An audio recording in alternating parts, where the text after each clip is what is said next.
1,64,000 اللہ پاک اسے قبول فرما کر ہمارے آصف صاحب کے گناہوں کو معاف فرمائے اور انہیں جنت الفردوس میں جگہ عطا فرمائے۔ مگر کوئی ضروری نہیں کہ ہماری اولاد بھی ایسا کرے۔ کبھی کبھی حادثہ ہوتا ہے، پوری نسل ختم ہو جاتی ہے، پورا خانوادہ حادثے کا شکار ہو جاتا ہے۔ اس لیے اپنا انتظام آپ کیجیے۔ صبح کو 1000 بار کلمہ طیبہ پڑھیے، شام کو 1000 بار پڑھیے۔ 30 دنوں میں 60,000 ہو گئے، 15 دنوں اور پڑھیے گا 75,000 ہو گئے۔ کبھی دادا کی روح کو بخش دیجیے، پھر پڑھنا شروع کیجیے، صبح 1000 شام 1000، 45 دنوں میں ہو گئے آپ کے 70-75,000۔ کبھی دادی کی روح کو بخش دیجیے، کبھی والد کو، کبھی والدہ کو، زندہ ہو تب بھی بخش سکتے ہیں۔ ایسا نہیں کہ صرف انتقال کر گئے انہی کو ہم بخش سکتے ہیں۔ آپ عمرہ کے لیے گئے، والد کی طرف سے عمرہ کرتے ہیں، والد زندہ ہے، عمرہ ہوتا ہے کہ نہیں؟ آپ کے بھائی بمبے میں ہو، ان کے نام سے آپ قربانی رام چندر پور میں کرتے ہیں، قربانی ہوتی ہے کہ نہیں؟ تو یہ وہابیوں کا پروپیگنڈا ہے کہ صرف مردوں کی طرف سے عمرہ کیا جا سکتا ہے، زندوں کی طرف سے نہیں۔ ثواب ہم زندوں کو بھی پہنچا سکتے ہیں اور مردوں کو تو پہنچاتے ہی ہیں۔ اس لیے ہر آدمی کو اس طریقہ کار کی پیروی کرنی چاہیے، اور جتنے لوگوں کو ثواب پہنچاتے جائیں گے آپ کے ثواب میں کوئی کمی نہیں ہوگی، ہے نا؟ تو کتنے لوگ صبح شام پڑھیں گے؟ ذرا ہاتھ اٹھائیے، ہاتھ اٹھا کے وعدہ کیجئے کہ انشاءاللہ صبح شام پڑھیں گے۔ نیت المؤمن خیر من عملی، مومن کی نیت اس کے عمل سے بہتر ہوتی ہے۔ ارادہ ہم نے کر لیا تو ثواب شروع ہو گیا، عمل ہو گیا تب تو نور علی نور ہے۔ اس لیے نیت آدمی کو ہمیشہ بخیر رکھنی چاہیے۔ خیر بہت آسان ایصال ثواب۔ دوسرا طریقہ جو بے حد مفید ہے وہ یہ کہ ہماری زندگی میں نمازوں کا نور بہت کم، بہت لیٹ سے آتا ہے نا؟ 40 سال 50 سال 60 سال کے ہو گئے، حج کر لیا، عمرہ کر لیا، تب ہمیں فکر ہوتی ہے کہ ہمیں نماز شروع کرنی چاہیے۔ آدھی زندگی غفلت کی نظر ہو جاتی ہے، جبکہ نماز کمپلسری سبجیکٹ ہے، ہر حال میں اس کا حساب ہوگا، اور سب سے پہلا اکاؤنٹ نمازی کا کھلے، سب سے پہلا کھاتا۔ اگر یہ ثواب، یہ کھاتا کلیئر ہو تو اگلے اکاؤنٹ بھی ہمارے کلیئر ہوتے جائیں گے، اور اگر یہ معاملہ پھنس گیا تو اگلا معاملہ اور زیادہ پھنستا جائے گا۔ نمازوں کا رجسٹر کھلا، نمازیں کم ہو گئی، اللہ پاک کیا کرم فرمائے گا، حکم ہوگا اس کے نامہ عمل میں نفل نمازیں دیکھو، اگر نفل نمازیں ہیں تو اسے فرض کی جگہ رکھ کے جوڑو، اگر اس سے بھی اس کا حساب مکمل ہو جائے تو حساب مکمل کر دو۔ سبحان اللہ، سنتوں کو رکھ کر حساب کیا جائے گا، نفل کو رکھ کر حساب کیا جائے گا۔ اگر ہمارے فرائض کے حساب مکمل ہو گئے تو سبحان اللہ، مگر ہم اور آپ نفل بھی کتنی پڑھتے ہیں؟ دن بھر میں 12 رکعت نفل پڑھتے ہیں، 2 رکعت فجر میں، 4 اور 6 ظہر میں، 2 مغرب میں، 2 عشاء میں یا 4 عشاء میں، 10-12 رکعت۔ اس لیے اس بات کا شدید اندیشہ ہے کہ ہماری نمازوں کا حساب شاید کلیئر نہ ہو سکے۔ اس لیے حج سے لوٹنے والوں کو بھی یہ بتایا جاتا ہے کہ پوری زندگی کی نمازوں کا حساب لگائیے اور قضا نمازیں پڑھنا شروع کیجیے۔ سنت کی جگہ قضا پڑھیے، نفل کی جگہ قضا پڑھیے، کیونکہ قضا جس کے ذمے میں باقی ہے، نفل اعمال اس کے مقبول نہیں ہوتے۔ آج سے 2 سال یا 3 سال پہلے ہم لوگ ڈالٹین گنج گئے قادریہ گرلز کالج کی چھت کی ڈھلائی کے سلسلے میں، اور آج الحمدللہ 2 منزل مکمل ہے، اس کے ہاسٹل کی تیاری چل رہی ہے، 300 بچیاں بیرونی پڑھ رہی ہیں۔ اللہ پاک اس ادارے کو اور اس کے فیضان کو عام سے عام تر فرمائے۔ ایک حاجی ہمایوں صاحب ہیں پہاڑی محلے میں، ان کے گھر ہم لوگ گئے، ہم لوگوں نے کہا چھت ڈھلنے والی ہے، 1-2 کنٹل سریا کی حاجت ہے۔ انہوں نے کہا کہ ابھی تو میں کچھ نہیں کر سکوں گا، میں نے اپنے والد کے نام سے یہ کیا ہے، وہ کیا ہے، وہ کیا ہے، تو ابھی میرا ہاتھ خالی ہے، بعد میں اگر اللہ نے توفیق دی تو میں کچھ آپ کے ادارے کی خدمت کروں گا۔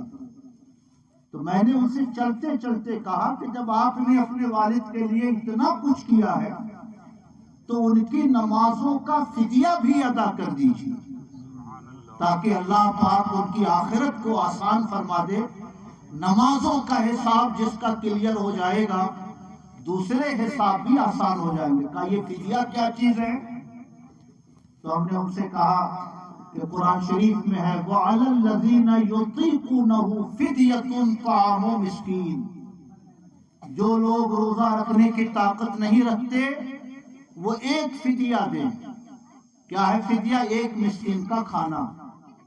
وہ آدمی جو مریض ہو گیا، صحت کی امید نہیں، اتنی عمر ہو گئی کہ روزہ رکھنے کی طاقت نہیں، مستقبل میں بھی امید نہیں کہ روزہ رکھ سکے گا، تو ہر روزے کے بدلے میں ایک صدقہ فطر وہ ادا کرتا رہے تو اللہ پاک روزے کے مواخذے سے اس کو بری فرما دے گا۔ تو بزرگان دین اور ائمہ مجتہدین فرماتے ہیں کہ جیسے روزے کے بدلے میں 2 کلو 45 گرام ادا کیا جاتا ہے، ویسے ہی نماز کے بدلے میں بھی 2 کلو 45 گرام یعنی ایک صدقہ فطر دے دیا جائے تو امید ہے کہ اللہ پاک اسے قبول فرما کر آخرت کے مواخذے سے بری فرما دے گا۔ یہ 3-4 سال پہلے کی بات تھی، نہ مجھے یاد نہ انہیں یاد۔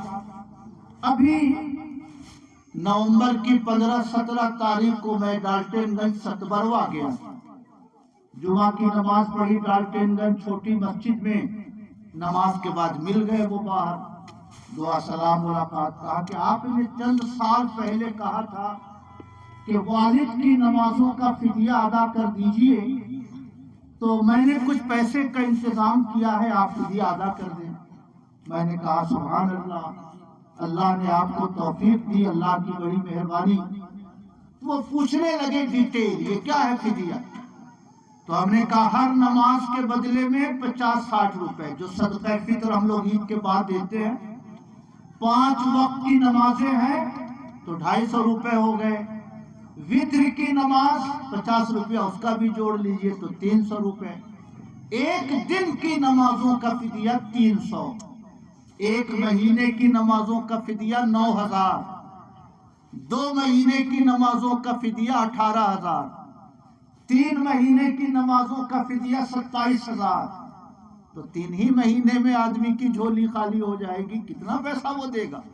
ہم لوگ جوڑنے لگے تو 4,80,000 روپے 70 سال کی عمر کی نمازوں کا فدیہ ہوا، 4,70,000 یا اس سے کچھ زیادہ۔ خیر، انہوں نے کہا کہ پیسے تو میرے پاس 25,000 روپے ہیں، تو فدیہ کیسے ادا ہوگا؟ ہم نے کہا بزرگوں نے طریقہ بتایا ہے کہ 1 مہینے 2 مہینے کا حساب لگا کر کسی ایک غریب کو دے دیجئے، وہ لوٹا دے کہ میں نے قبول کیا اور آپ کو واپس کرتا ہوں، آپ اس سے جو کام چاہے کریں۔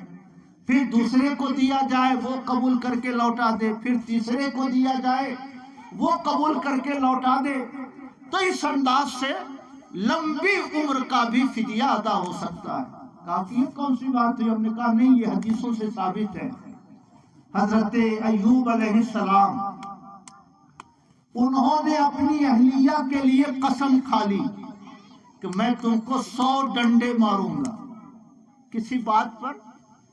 بعض بزرگوں نے لکھا ہے کہ جب حضرت ایوب علیہ السلام کے پورے جسم میں زخم ہو گیا تو ان کی اہلیہ نے کسی کے پاس علاج کے لیے جانے کے لیے عرض کیا۔ حضرت ایوب نے کہا نہیں میں وہاں نہیں جاتا. اہلیہ کا اصرار ہوا تو قسم کھا لی کہ میں تم کو 100 ڈنڈے ماروں گا. اعلیٰ حضرت نے لکھا ہے کہ روزانہ جو کھانا وہ پیش کرتی تھی حضرت ایوب علیہ السلام کو، ایک روز کچھ زیادہ کھانا پیش کیا تو حضرت ایوب علیہ السلام کو ایسا محسوس ہوا کہ کہیں کوئی ناجائز کھانا تو میرے لیے نہیں لایا گیا ہے، یہ زیادہ کھانا کہاں سے آ گیا. اس پر قسم کھا لی. خیر معاملہ جو بھی رہا ہو، بعد میں جب حضرت ایوب علیہ السلام کو شفا مل گئی تو اب افسوس ہونے لگا کہ اتنی خدمتگار بیوی اور میں نے قسم کھا لی کہ 100 ڈنڈے ماروں گا. تو قرآن شریف کی آیت اتری، اے ایوب ایک جھاڑو لے لو جس میں 100 تنکے ہوں اور وہ ایک جھاڑو اپنی اہلیہ کو مار دو. جھاڑو نیا جھاڑو کوئی استعمال والا نہیں کہ اہانت کا پہلو ہو، ایک بار اسے مار دو اللہ تعالیٰ تمہاری قسم پوری فرما دے گا. سبحان اللہ.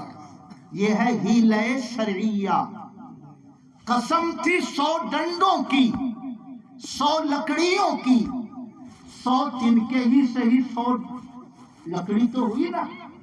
یہ قرآن میں ذکر ہے کہ ایک ڈنڈا لے لو، ایک مجموعہ لے لو جس میں 100 تنکے ہوں اور وہ تنکا اہلیہ کو مار دو تو تمہاری قسم پوری ہو جائے گی.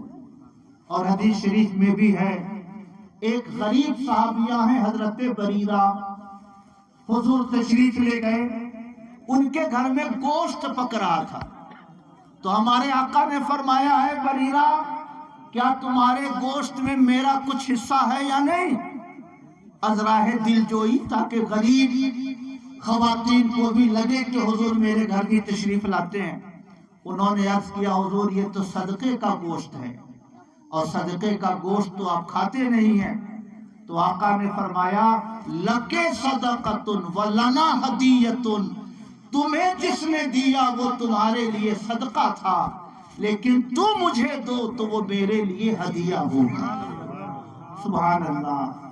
آج ہندوستان میں 50 لاکھ مدرسے چل رہے ہیں، سارے مدرسے اسی سسٹم سے چل رہے ہیں. آپ نے زکوٰۃ دی، میں نے زکوٰۃ کی وہ رقم کسی غریب بچے کو دے دی، اس نے قبول کر لیا، آپ کی زکوٰۃ ادا ہو گئی. اس نے واپس کر دیا کہ آپ میری طرف سے ہدیتاً لے لے، جس کام میں چاہے خرچ کریں. اب اس سے عمارت بھی بن رہی ہے، اسی پیسے سے کھانا بن رہا ہے، اسی پیسے سے مدرسین کو تنخواہیں دی جا رہی ہے. ورنہ زکوٰۃ کے پیسوں سے نہ عمارت بن سکتی ہے، نہ کھانا بن سکتا ہے، نہ زکوٰۃ کے پیسوں سے کسی مدرس کو تنخواہ دی جا سکتی.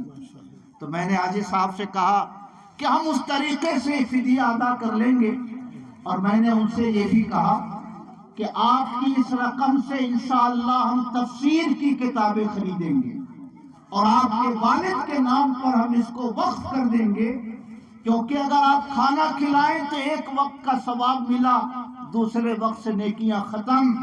مگر کوئی دینی کتاب خرید لی جائے گی تو اگر 50 سال تک طلبہ پڑھتے رہے تو 50 سال تک اس کتاب کو پڑھنے کا ثواب آپ کے والد کی روح کو ملتا رہے. سبحان اللہ. انہوں نے 25,000 روپے بھیجے. 3 دسمبر کو اعلیٰ حضور حافظ ملت کا عرس تھا، اس پیسے کو لے کے ہم لوگ مبارک پور گئے، وہاں سے تفسیر روح المعانی خریدی 11,000 کی، البدایہ والنہایہ خریدا 8,000 روپے کی، نسیم الریاض خریدی 4400 روپے کی. ایک بنڈل کتابیں لے کر ہم لوگ آئے اور ان کے والد کے نام پر اس کتاب کو وقف کر کے اس کو لائبریری میں محفوظ کر دیا. 4 گھنٹے لگے فدیہ ادا کرنے میں، یا کم سے کم 3 گھنٹہ لگا. 11 بجے سے 2 بجے تک 50 لڑکوں کو بٹھا کر ہم فلاں صاحب کی نمازوں کے فدیے کے طور پر یہ رقم آپ کو دیتے ہیں. بچے نے کہا میں قبول کرتا ہوں، آپ کو واپس کرتا ہوں. پھر دوسرے بچے کو دیا، فلاں صاحب کی نمازوں کے فدیے کے لیے یہ رقم میں آپ کو دیتا ہوں. بچہ نے کہا میں قبول کرتا ہوں، واپس کرتا ہوں. 70 سال کی نمازوں کا فدیہ ادا کرنا تھا، اس لیے 3 گھنٹے لگے تو وہ فدیہ ادا ہوا۔ میرے بھائیوں، ہم اور آپ پنڈال پہ کافی پیسے خرچ کرتے ہیں، کھانا کھلانے پہ کافی پیسے خرچ کرتے ہیں، لیکن مردوں کے لیے جو کارآمد چیزیں ہیں ان چیزوں کی طرف ہماری توجہ نہیں ہوتی، جس کی وجہ سے ثواب پہنچتا تو ہے مگر ہر آدمی نصیر ملت نہیں ہو سکتا۔ جو قیامت تک کے لیے ثواب پہنچنے کا ذریعہ جاری کر کے دنیا سے جائیں گے، ہر آدمی حافظ ملت نہیں ہو سکتا۔ جنہوں نے الجامعۃ الاشرفیہ کی شکل میں کروڑوں نیکیوں کا ذریعہ کھڑا کر لیا، اور ہر آدمی ڈاکٹر یاسین بھی نہیں ہو سکتا۔ جنہوں نے ایک اچھا سا اسکول قائم کیا، میرے بھائیوں، ہم اور آپ کتابیں خرید کر اگر وقف کر دیں تو وہ کتاب اگر 100 سال تک پڑھی جاتی رہے گی تو 100 سال تک اس کا ثواب مرحومین کی روحوں کو پہنچتا رہے گا۔ کہیے سبحان اللہ۔ اس لیے میں آپ سب لوگوں سے گزارش کرتا ہوں، جب بھی کسی کا انتقال ہو تو آپ اس فکر میں نہ رہیں